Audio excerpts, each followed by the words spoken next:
मोदी ने देश को आत्मनिर्भर बनने की सलाह दी है और यही वजह है कि अब देश के अंदर भी उन सब चीज़ों का निर्माण होने लगा है जो पहले नहीं होता था। देश के तमाम हिस्सों में अब N95 मास्क भी बन रहे हैं, PPE किट भी बन रहे हैं जिन्हें आमतौर पर दूसरे देशों से इंपोर्ट करना पड़ता था।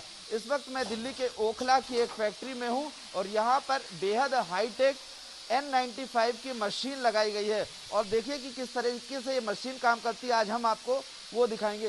ये देखिए कि बहुत बड़ी जो मशीन है वो ये लगाई गई है और किस तरीके से जो पूरे रॉ मटेरियल्स हैं वो इससे गुजरते हैं और उसके बाद जो फाइनल प्रोडक्ट है वो बनता है। ये देखिए इस तरीके से जो पूरा चीज़ें हैं वो यहाँ से आती हैं और फिर ये मास्क यहाँ से गुजरते हुए अलग अलग हिस्सों में कटता है और एंड में N95 जो मास्क है वो बनता है। लेकिन ये मशीन किस तरीके से काम करती है, कहाँ से ये मशीन आई है, रॉ मटेरियल कहाँ से आए, ये जान लेते हैं।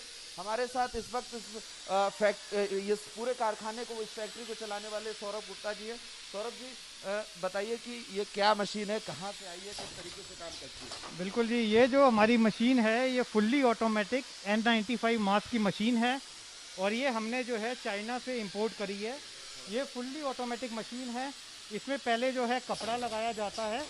ये सारा का सारा मैं बताना चाहूँगा और प्रधानमंत्री जी का धन्यवाद करना चाहूँगा कि ये जो है पूरी की पूरी मशीन में जो भी रॉ मटेरियल लगता है वो सारा रॉ मटेरियल हमने हिंदुस्तान से ही लिया है। जैसा कि प्रधानमंत्री जी ने कहा कि हमें देश को आत्मनिर्भर बनना है, उसी पहल में हमने इस मशीन को लगाया और इस मशीन में जितना भी रॉ मटेरियल है, कपड़ा, इसकी नोज पिन, इसके कान के लूप, ये सब भारत से ही, भारत की अलग अलग फर्मों से खरीदे जा रहे हैं।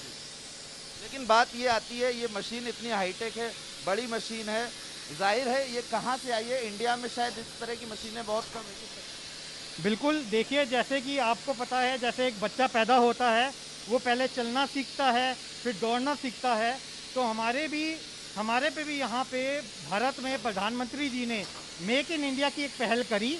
आज की डेट में हमें ये मशीनें चाइना से मंगानी पड़ी, पर हमें पूरा उम्मीद है आने वाले सालों में हमारी टेक्नोलॉजी, हमारे लोग, हमारी प्रोडक्शन डेवलप होगी और जैसे कि हिंदुस्तान एक नए देश के रूप में, एक नए रूप निकलेगा, तो आने वाले टाइम में आप ये मशीनें हिंदुस्तान से बाहर एक्सपोर्ट होते हुए देखेंगे।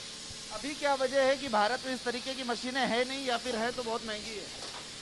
ऐसा है, कोई एक मशीन बनाने के लिए ना केवल एक स्किल्ड मैन पावर, एक टेक्नोलॉजी, वो सब चीज़ों की ज़रूरत होती है और हमारे देश में अभी वो चीज़ें पूरी तरीके से विकसित नहीं हैं।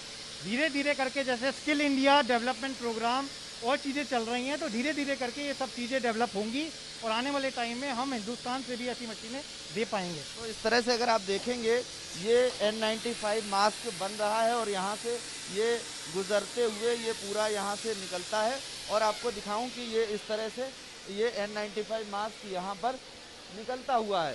ये यहाँ पर N95 मास्क बन रहे हैं। इस तरीके का ये पूरा कारखाना है और दिल्ली के तमाम अलग अलग जगहों पर अब N95 मास्क बनने लगे हैं। लेकिन फिलहाल मैं ओखला की एक फैक्ट्री पे हूँ और यहाँ पर N95 का मास्क का निर्माण हो रहा है।